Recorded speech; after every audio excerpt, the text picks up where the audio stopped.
ಹೇಳಿಕೊಡ್ತೀರೇನು? ನ್ಯಾಯದ ಪಾಠ ಹೇಳಿಕೊಡ್ತೀರೇನು? ಹೇಳಿದಷ್ಟು ಕೇಳಲು ಆಗುವುದಿಲ್ಲವೇ? ಕೂಡಲೇ ಮನೆಗೆ ಹೊರಟಿರಿ ಎಲ್ಲರೂ. ಹೊರಟಿರಿ ಹೊರಟಿರಿ ಮನೆಗೆ. ಕೇಳಿರಿ ಕೇಳಿರಿ, ಅಯೋಧ್ಯೆಗೆ ನಾಗರಿಕರೇ ಕೇಳಿರಿ.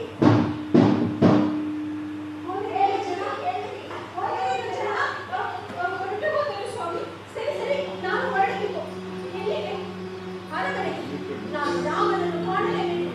ಸೀತಾದೇವಿ ಮತ್ತೆ ಮರಳಿ ಬರಲೇಬೇಕು. ಅವಳಿಗೆ ಕ್ಷಮೆ ಬೇಡುವುದಿದ್ದರೆ ಸ್ವಲ್ಪ ಸಮಯ ತಡೆದೆವು. ಕ್ಷಮೆ?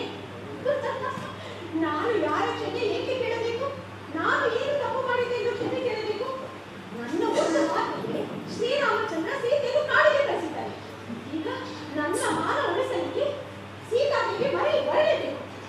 ಆ ಸೈನಿಕ ಹೇಳಿದ್ದನ್ನು ಕೇಳಲಿದ್ದೇನೆ. ತಮ್ಮ ಸಕಲ ನಿರ್ಧಾರಗಳಲ್ಲಿ ರಾಜನೇ ಹೊಣೆಗಾರ ಎಂದು ಎಷ್ಟು ಚತುರತೆಯಿಂದ ಹೊಣೆಗಾರ ತನ್ನದಲ್ಲ ಅಂತ ಹೇಳಿಬಿಟ್ಟ ಆವಿನ ರಾಮ. ಈ ಅಪವಾದವಲ್ಲ ಜನ ನನ್ನ ತಲೆ ಮೇಲೆ ಹೊತ್ತಿದ್ದಾರೆ.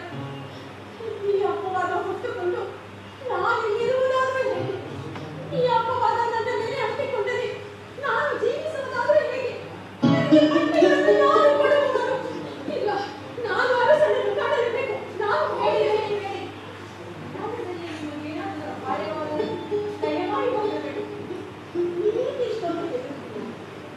ಅವರಿಬ್ಬರು ರಾಮನ ಭಕ್ತರು. ರಾಮನ ಮಾತಿನ ಅರ್ಥ ಅವರಿಗೆ ತಿಳಿದಿರುವುದನ್ನು ತಿಳಿಸಿಲ್ಲ. ನಾನು ಜೀವಂತ ಇರುವವರೆಗೂ ಈ ಅಪವಾದ ನನ್ನ ತಲೆ ಮೇಲೆ ಕೊನೆವರೆಗೂ ನಾನೇ ಹೊರಬೇಕಾಗುತ್ತದೆ. ಹಾಗಾಗಿ ಅವರು ಯಾರು ನನಗೆ ಏನನ್ನು ಮಾಡಲಾರರು. ನಾನು ಹೋಗುತ್ತೇನೆ. ನನಗೆ ಅವರ ಭಯ ಇಲ್ಲ ಸ್ವಾಮಿ.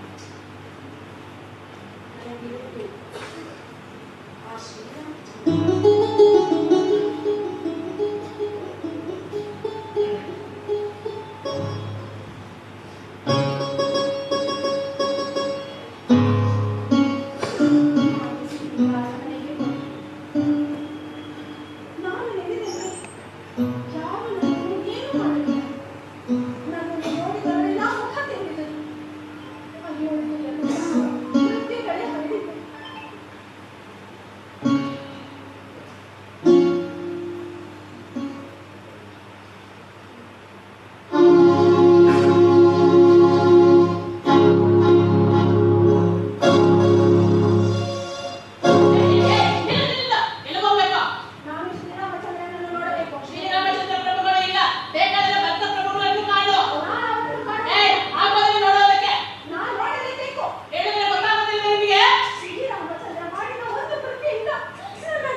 ಏಕೆ ಹೋಗಲಿಲ್ಲ?